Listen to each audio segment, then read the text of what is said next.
feel like I was melting. Yeah, I've done a couple things outside lately. I did some yard work. Oh, man, dripping sweat, man.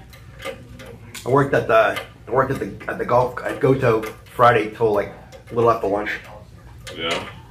Yeah, then they pretty much were like, "Hey, Have we're you been done." busy? They were busy up until the 4th of July. It's like a big for them Yeah. because the whole thing. Cliff was gone, so I didn't know how that like. Oh yeah, it was busy. Like he asked me if I was off all week, if I want to come in and work all week, but I couldn't take off because I was filling in for my boss. So, but yeah, I went there Friday and tried to get everything they wanted me to get done before lunch because it was just getting so hot.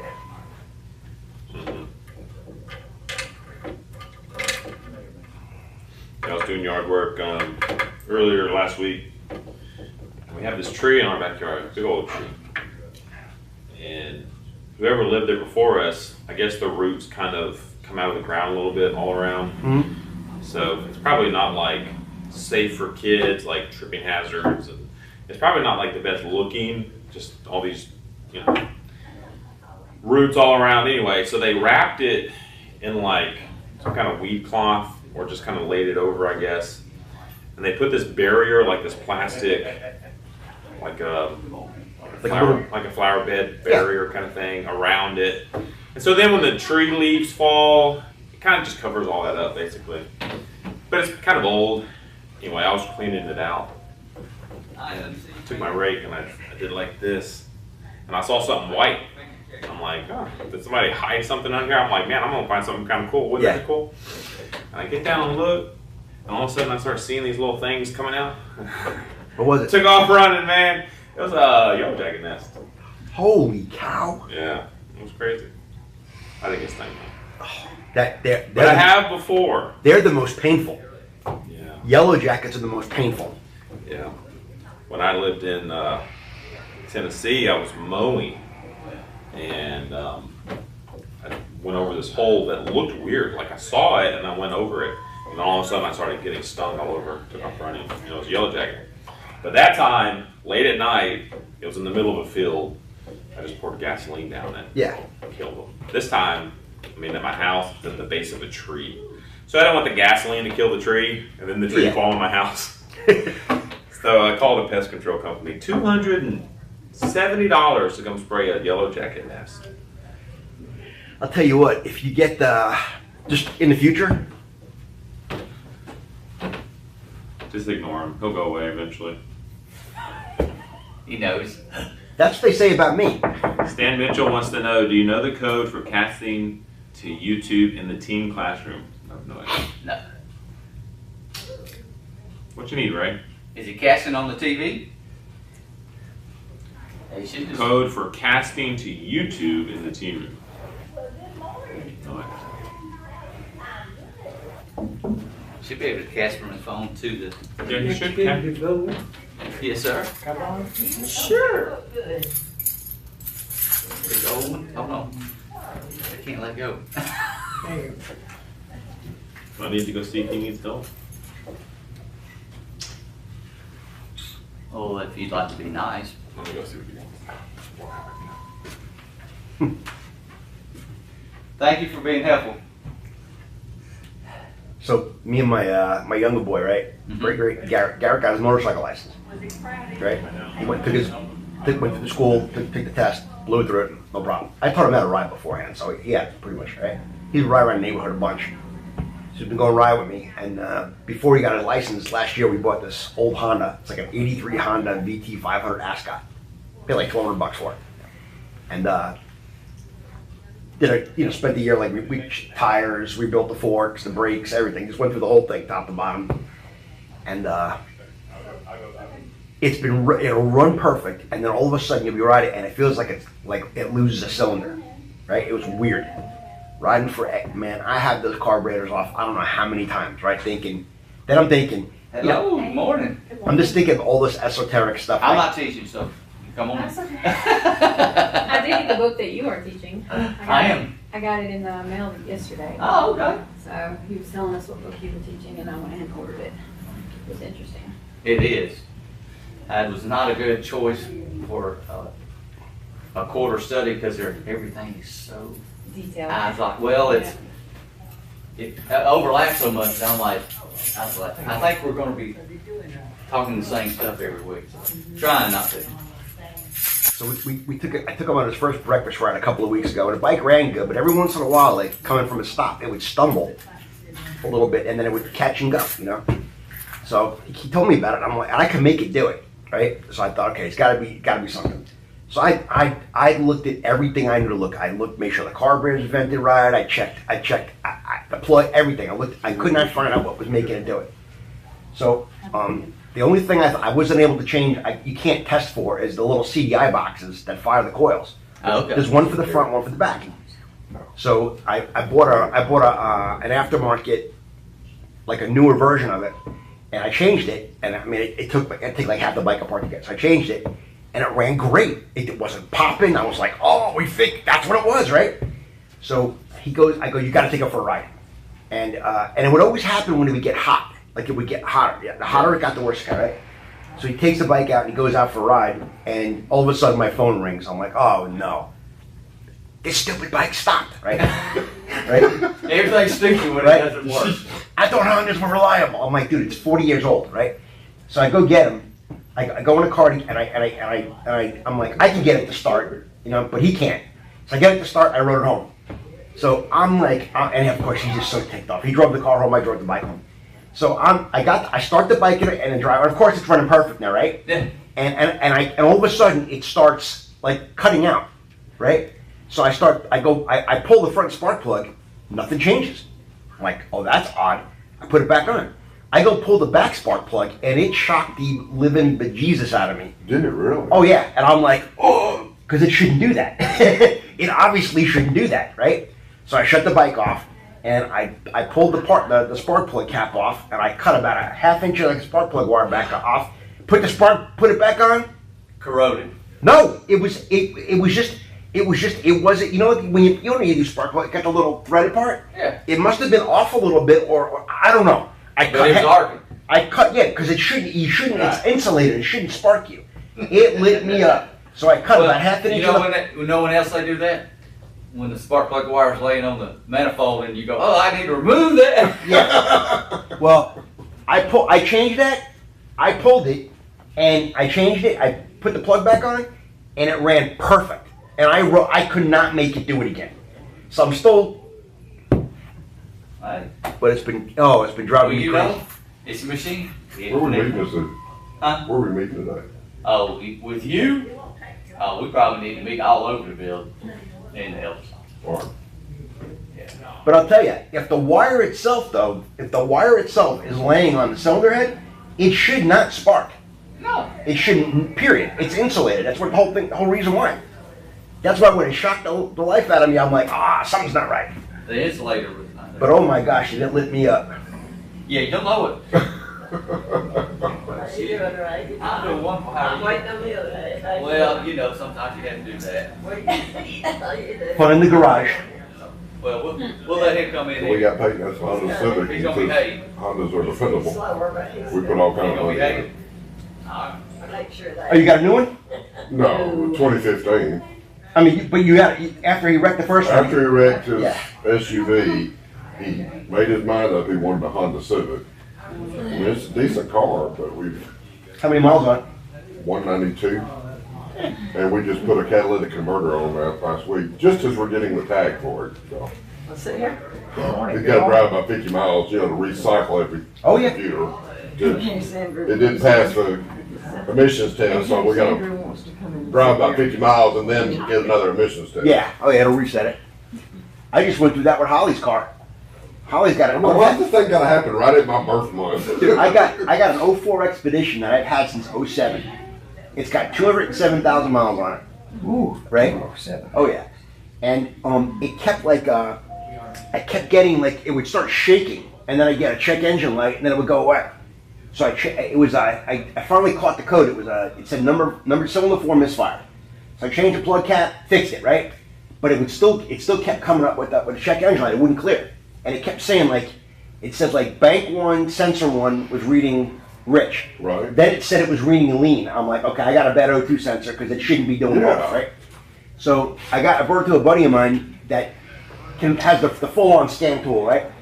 So we changed the O2 sensor, and he's like, yeah, it wasn't doing nothing. Like it was like it was off, like it was unplugged. So we changed the O2 sensor, and it turns out it didn't fix it. There's a short somewhere between the ECU, Oh my right, God. and the harness runs through the transmission. So we did a little creative wiring, fixed it. No problem since then? Done, perfect, runs perfect. Really? Yep, Good job. yep. Just bypass the shorted sensor or the harness. But oh my gosh.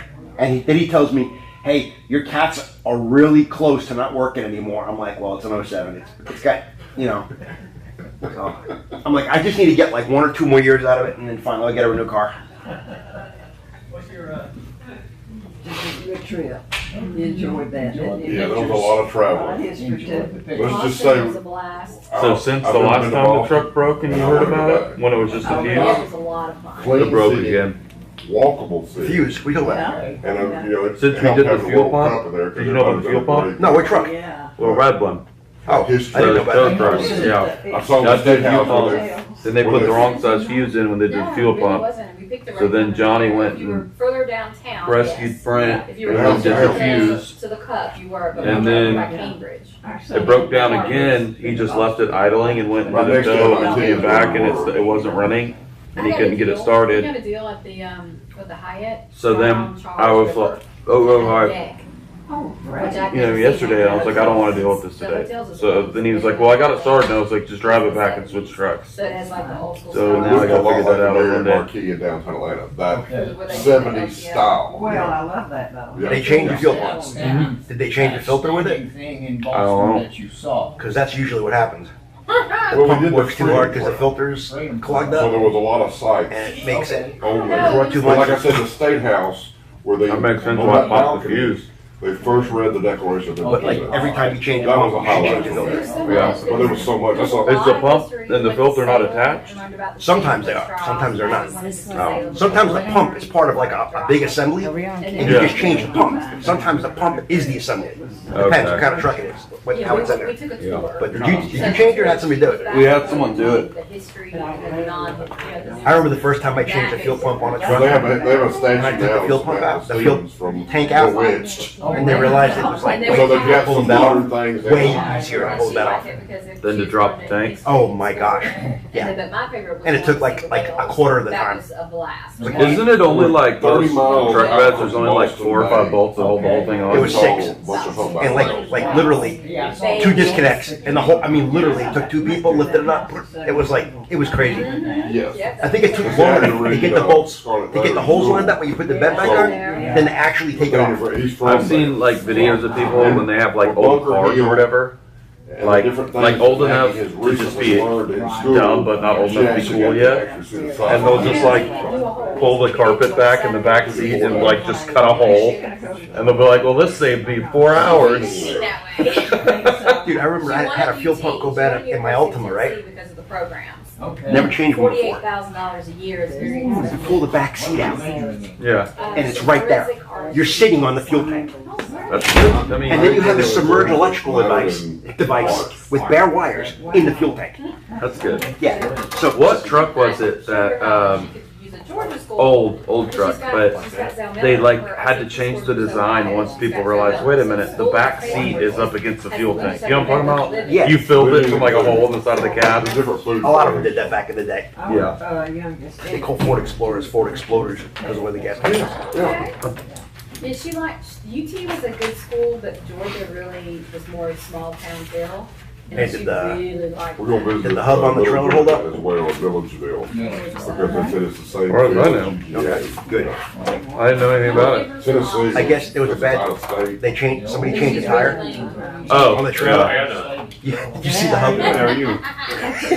I thought we were The gonna lug see nuts you guys weren't all the way? last night. And I guess it got driven away as it was going around. No, we always just got a picture sitting. Dude, the hub, The matches grew up. the Is hub, it super the studs, busy? there was like a Yeah, quarter a lot of inch people don't like doing on it, each but one of the studs that's where they live. where I mean, they're- from the tire rattling around, it so- like, Still have the they've golf always cart. done. Made it smaller. Golf oh, cart. it was, dude, Congestion. and it was so uniform, it was hilarious. We did not end up going. Well, I did not. And we pulled the hub off the old So axle. I stayed home with And it Kevin. worked. All right, hey. So you do what? It was an old Good to see axle everyone with this the wood. morning. Hate to Oh, the old interrupt road, yeah. the Yeah, so you pulled the axle conversation, out, pulled the hub off and put it but on good and it to worked. see everyone here. Welcome home. Good. Welcome home, Cliff. I know you missed your kids. Yeah. Yeah.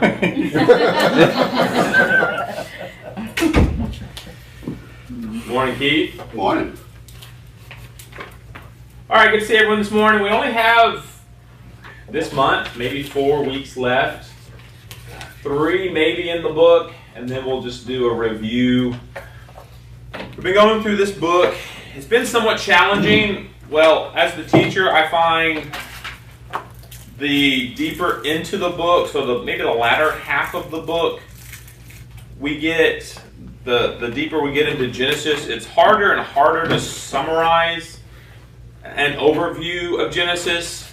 There's so much that happens in the book. I mean, it's the first book of our Bible. It shows us the beginning of everything almost. It's the beginning of the world and creation and humanity and the fall and the garden, Genesis chapter 3. And it's hard to summarize it. So I've enjoyed the study, but I think I would prefer more of a textual study through Genesis, but that's neither here nor there this morning. So this morning we're going to talk about Jacob. And so if you've been following what we've talked about the last 3 weeks or so, we looked at Abraham, God's promise to Abraham, starting in Genesis chapter 12, God's promise to Abraham.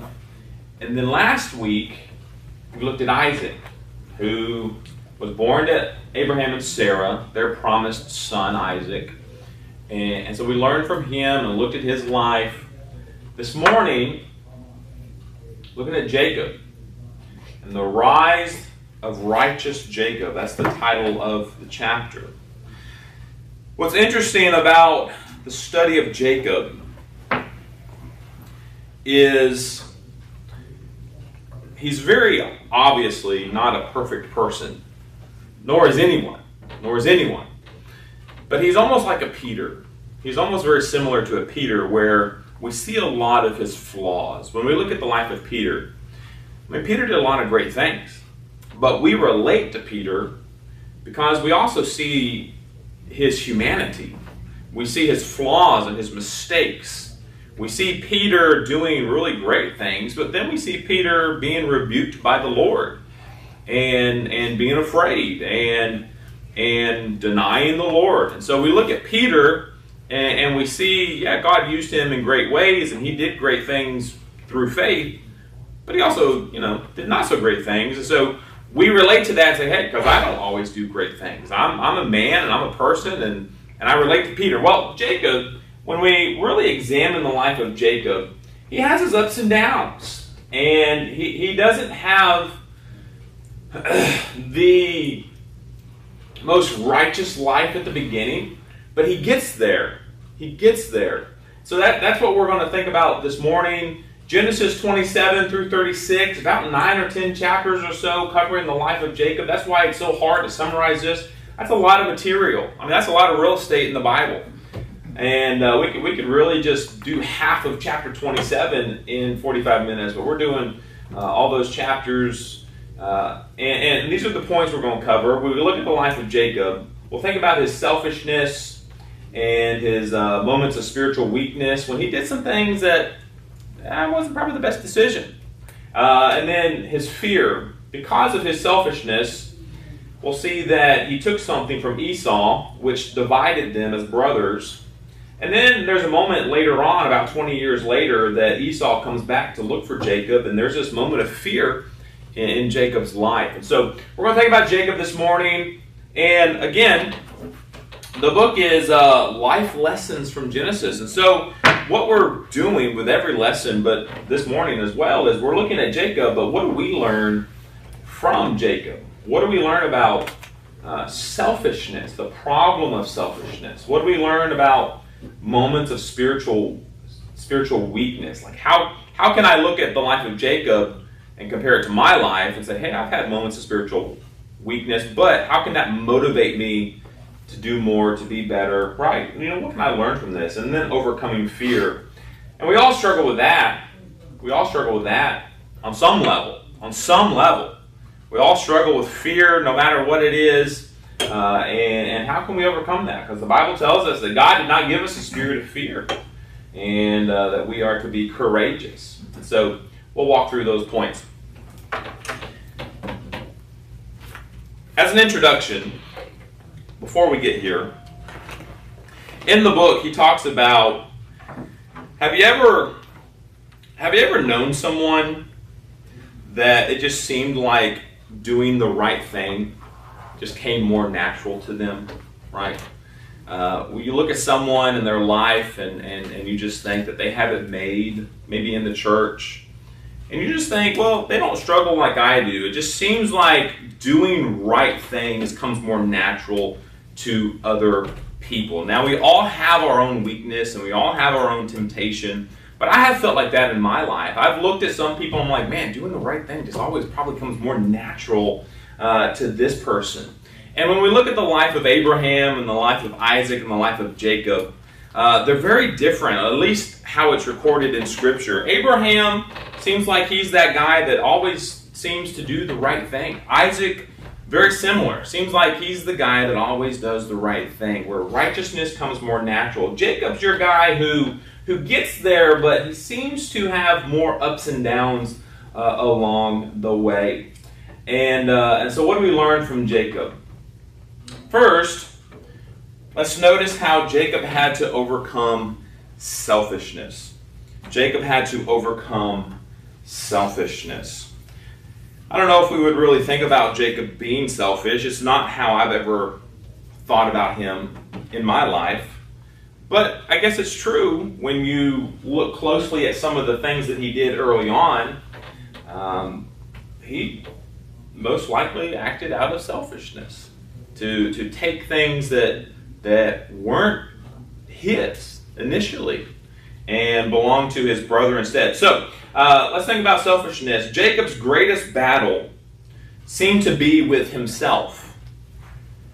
The Bible talks about this idea of selfishness, being selfish and self-absorbed. The Bible deals with that. In fact, Jesus would say in Matthew 16:24 that if anyone would come after him and be his disciple, we must first deny ourselves. There's that idea of being not selfish, but selfless. And so if we are going to follow Christ, we have to be someone that understands the dangers of selfishness. So I cannot sit in a class like this morning and say, hey, that doesn't apply to me. It absolutely applies to me, to you, to everyone, because we have to battle selfishness. It's something that I have to be mindful of in my life. How am I being selfish, and how can I resolve that? How can I confront that and do away with selfishness when it is in my life? I have to be selfless. Jesus said you have to deny yourself. Jacob seemed to really struggle with selfishness. Let's think about a couple of examples. Well, let's first of all think about his name. Anybody know what the name Jacob means?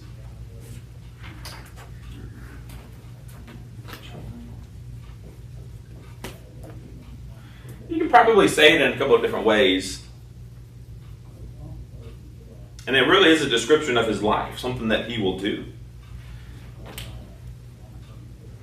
Jacob means, there's a couple of different ways to say it, but we'll say it this way. It means to supplant. It might even mean, I guess if you wanted to say, to overreach.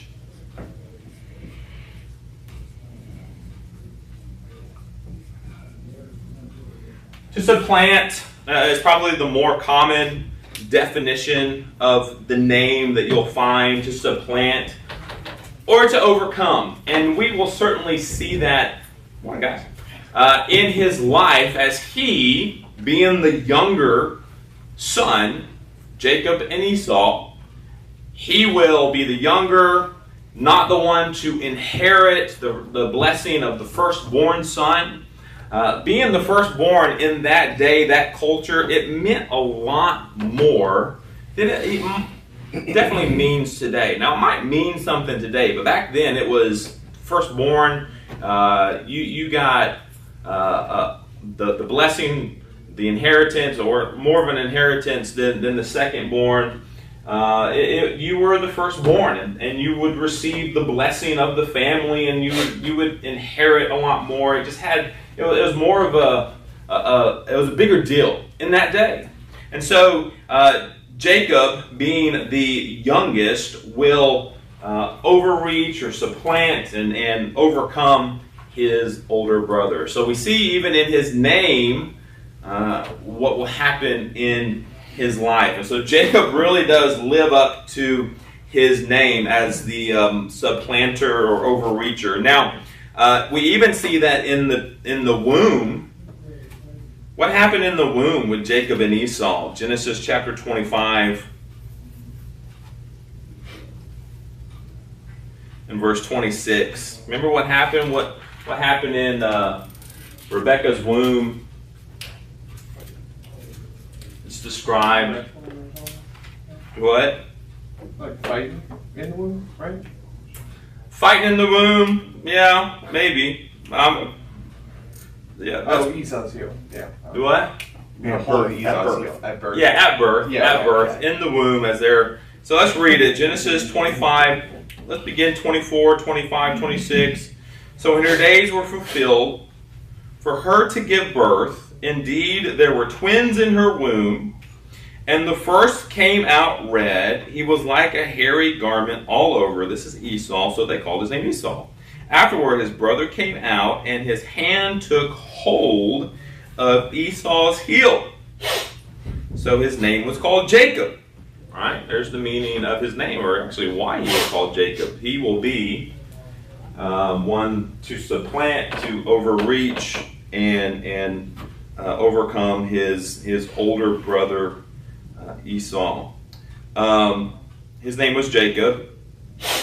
Isaac was 60 years old when he was born. So the boys grew, verse 27, and Esau was a skillful hunter, a man of the field, but Jacob was a mild man, dwelling in tents. And Isaac loved Esau because he ate of his game, and Rebekah loved Jacob. Interesting. Handful of verses here. So before we even get into what Jacob did that was selfish and his weakness there, and we even see his name and what happened at birth as he takes a hold of Esau's heel, and why he was initially called Jacob. Something that's a little bit different in this culture than today as well is the names mean something. Perhaps something happened and the name was given based on an event or something that happened. So Jacob is called Jacob because he grabbed Esau's heel, and it means to supplant. We still, I guess, give meaningful names today, but not exactly the same as then. So let's think a little bit more about Jacob, some examples. Overcoming selfishness. Some examples of Jacob's selfish actions. Two really for our consideration this morning, just because of time. Two, what comes to your mind? What do you think were his selfish actions?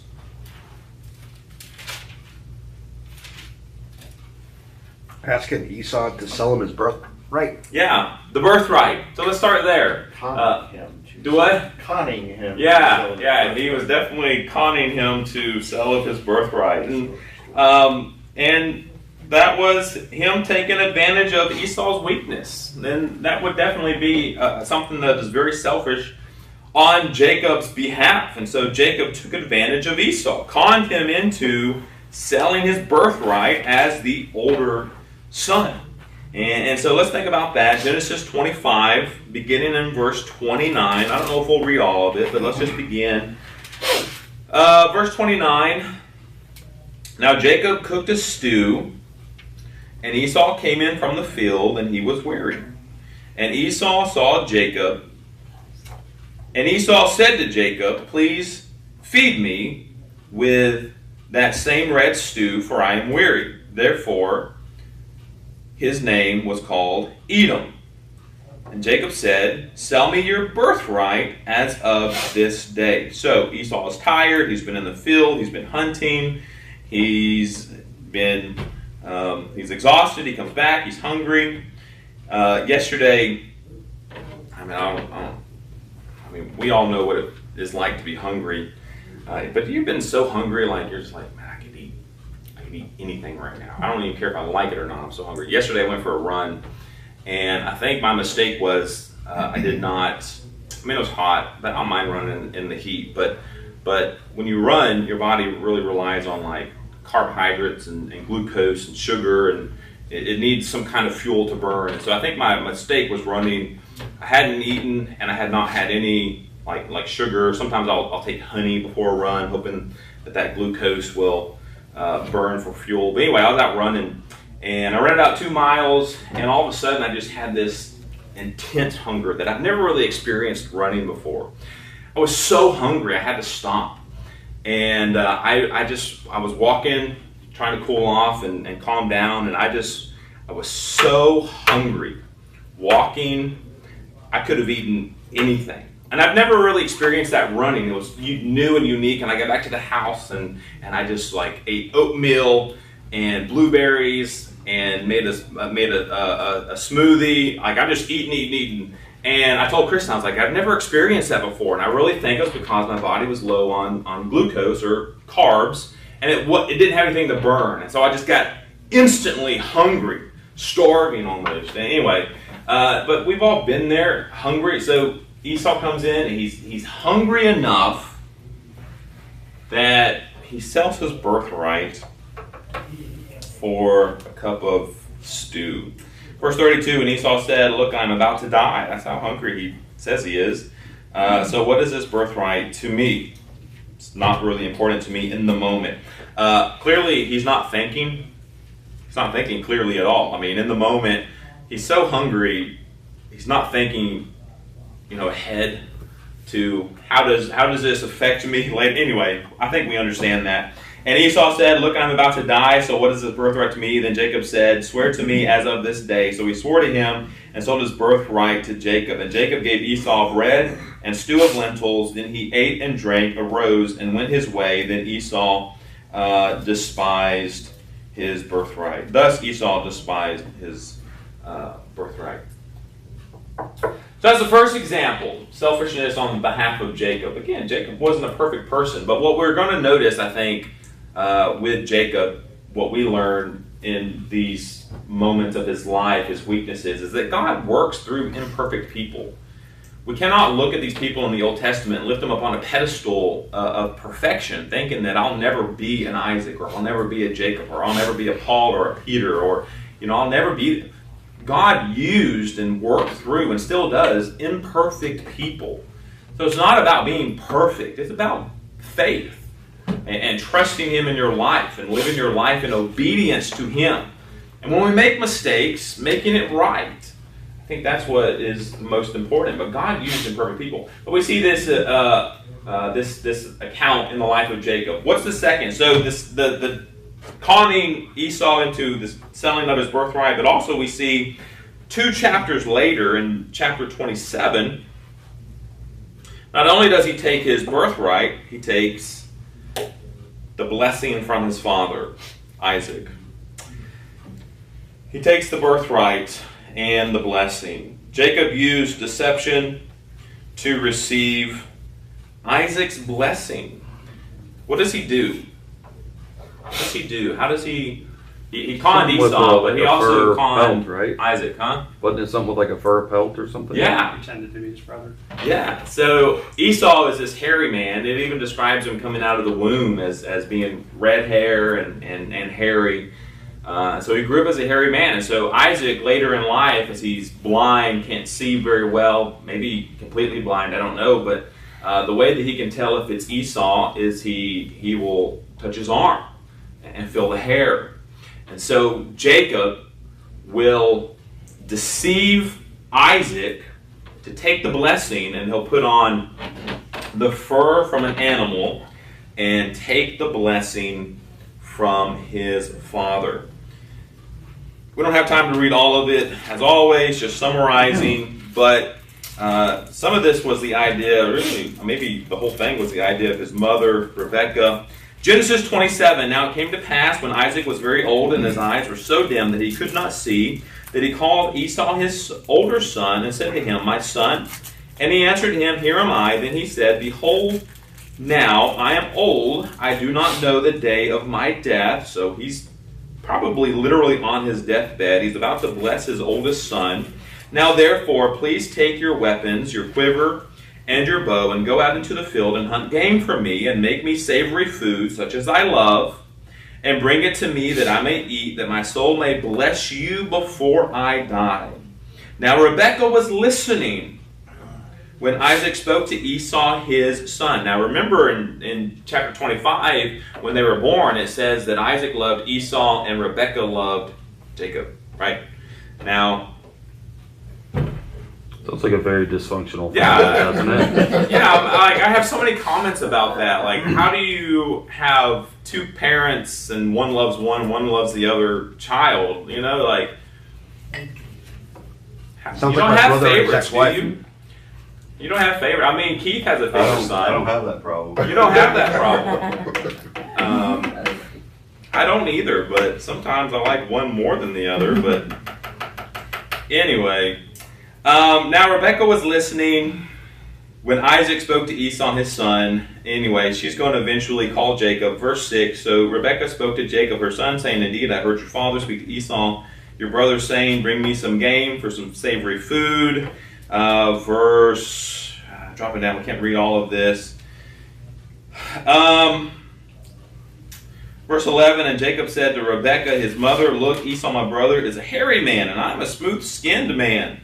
Perhaps my father will fill me, and I shall seem to be a deceiver to him, and I shall bring a curse on myself and not a blessing. But his mother said to him, Let your curse be on me. So they devised this plan together, Rebekah the mother, Jacob, but it ultimately is coming out of something that is selfish on behalf of Jacob to take this blessing from Esau, and it will divide them. They will become two different nations. So Esau will become the nation of, it was actually mentioned here a minute ago that his name shall be, did you catch it?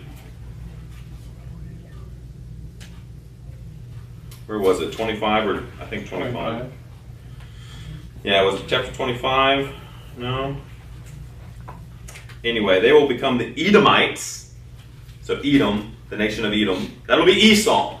So when they are separated, Jacob and Esau will go, and that'll be the Edomites.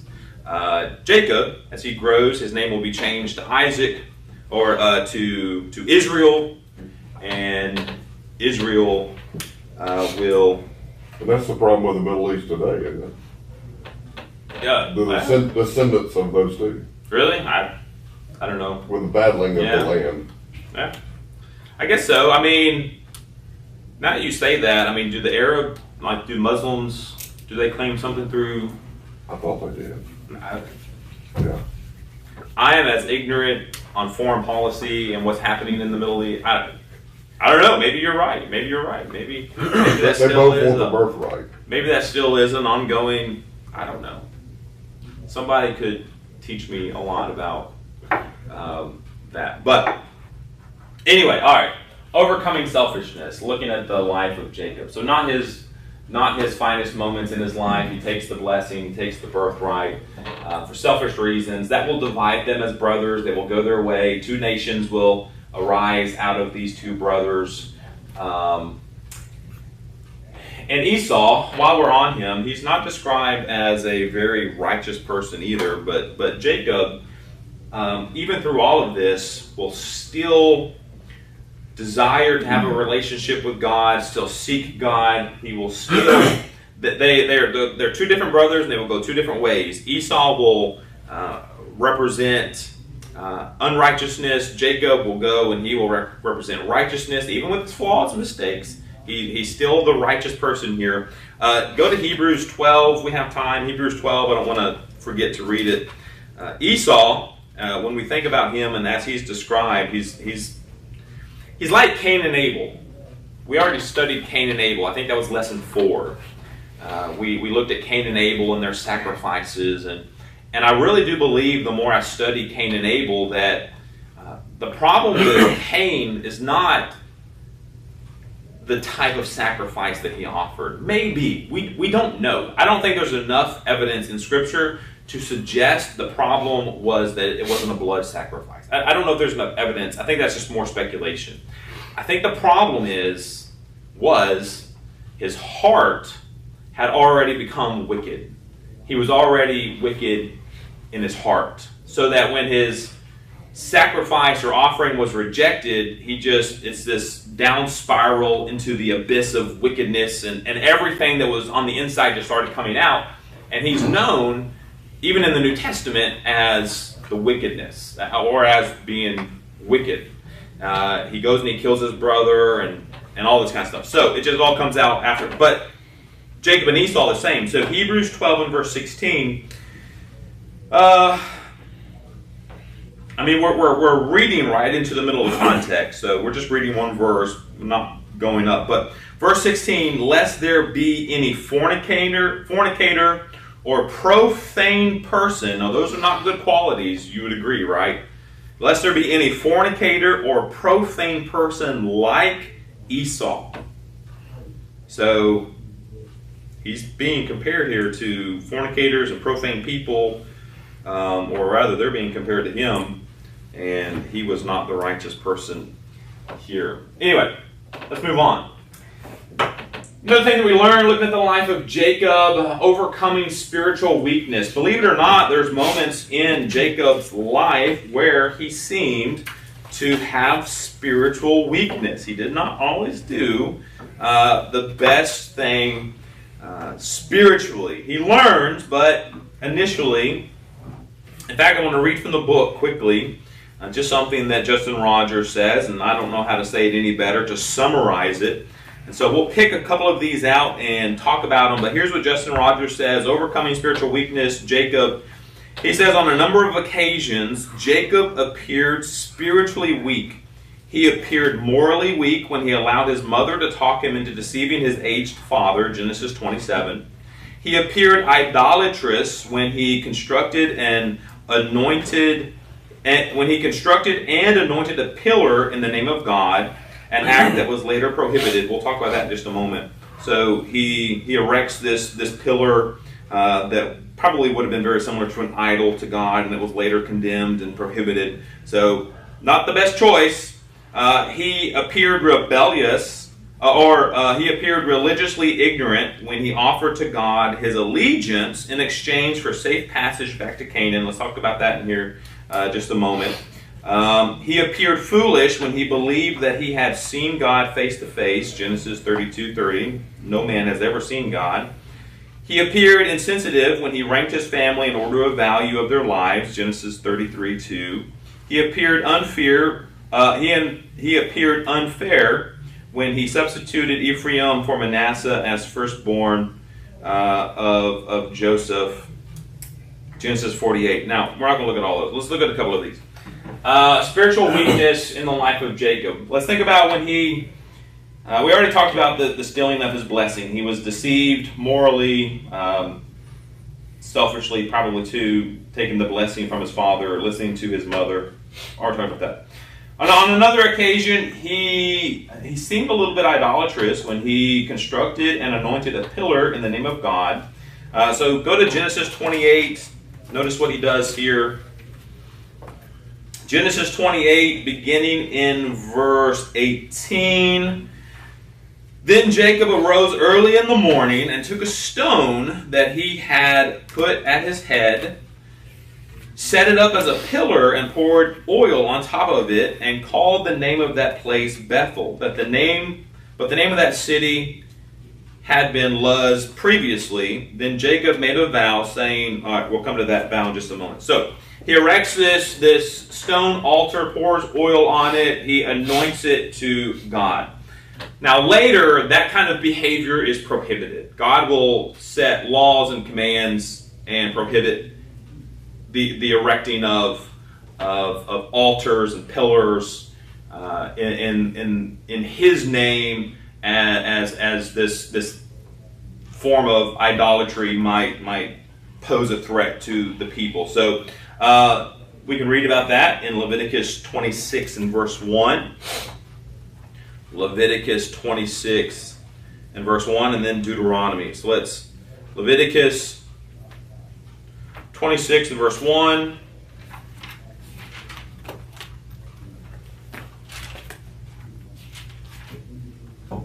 You shall not make idols for yourself, neither a carved image, nor a sacred pillar shall you rear up for yourselves, nor shall you set up an engraved stone in your land to bow down to it, for I am the Lord your God. And so they should not, again, construct anything that resembles an idol that would tempt them to bow down to worship. Even if they're doing it, it seems like Jacob, in the name of Jesus, it seems like that temptation would be there. So, but also in Deuteronomy 16:22, Deuteronomy 16 and verse 22, you shall not set up a sacred pillar which the Lord your God hates. You shall not set up a sacred pillar which the Lord your God hates. But Jacob did. Jacob did. So not a moment of spiritual strength, certainly spiritual weakness. But then one more, let's talk about, just for time, one more. He made this vow to God that if God would see him through and keep him safe, then he will remain faithful to God. I mean, have you ever, as a kid, I don't know, I probably said some things very similar in my prayers, just being a kid and saying things like, God, if you'll do this, then I'll be faithful. Or God, if you do this, then I'll do this. It's kind of like we're bargaining with God. Like, hey, God, if you do something, then I'll do something in return. And I'll read it here in just a moment. I'm not getting to the text yet. But it's the very opposite of when we turn to the book of Daniel and we study Shadrach, Meshach, and Abednego. And when they are brought before the king and they have refused to bow down to the idols. And Shadrach, Meshach, and Abednego make this famous statement where they said to the king, the king basically gives them a second chance. So they didn't bow down to the idol out in public. So they come before the king, and the king basically says, all right, it's going to happen again. If you bow down, we'll save your life. You'll be spared. But if you don't, you'll die. So I just want you to understand that you understand. I want you to understand what's about to happen. Shadrach, Meshach, and Abednego. And so then they respond, and they have this statement back to the king that even if God does not save us, we will not bow down to your gods.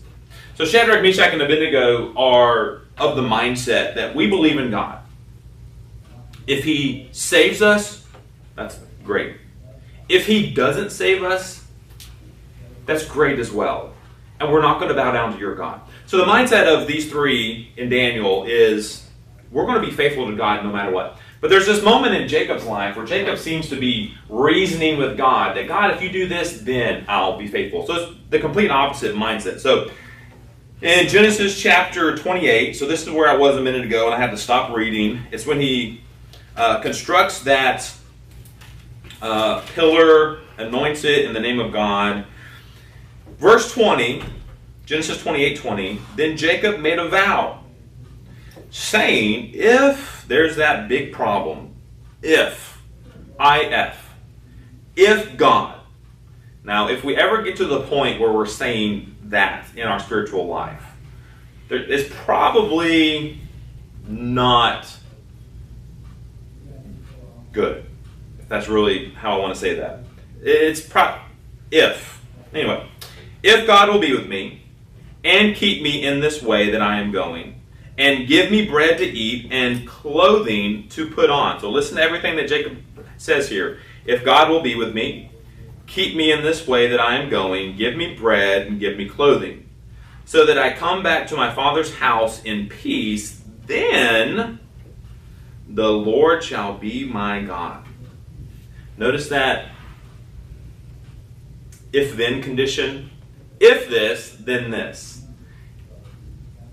If God does something for me, then he'll be my God. That's definitely a moment of spiritual weakness in the life of Jacob. It's something I think we can learn from. And when we look at other people in Scripture where, I think I could even, think about the example of Job. Job was not of this mindset that, if God will bring my children back, or if God will do this or do this, Job questioned God, yes, but Job never said, God, if, then. He never said that. He was faithful. Even his wife came to Job and said, just curse him. Just curse God. Look at what's happening to you. I think God left his wife alive for a reason. I mean, she's just as bad as anything else that's happening to him in this moment. And anyway, so Job never did that. He was faithful even in the midst of all of this suffering, even when his own physical health was compromised and he was sick, and even in the midst of all of it. But Jacob, in this moment, now he doesn't stay here. That's not the point. But he does have this moment in Genesis 28 where he seems to compromise, or he seems to reason with God that if God will do this, then he'll be my God. And that's just something that is spiritually dangerous. All right. We have 5 minutes left. All right. Let's talk about the third one, overcoming fear. So let's jump immediately over to Genesis chapter 32 and 33. So about 20 years has passed from the time that Jacob took Esau's birthright and the blessing. So about 20 years has passed. They've gone their way. Imagine not seeing your brother for 20 years after all of that went down. You know that you took his birthright. You know that you took his blessing. I don't know all the details of what happened when they just left, like what was said and what was done. And they haven't seen each other in about 20 years. But there's this moment in the life of Jacob that Esau is coming back to find him. Esau's coming back to find Jacob. And Jacob is afraid. He's afraid because he thinks that his brother's coming back to kill him. Rightfully so. I think he has a reason to feel that. But the lesson that we take away from this is it was nothing like Jacob expected. His brother actually was not coming to kill him.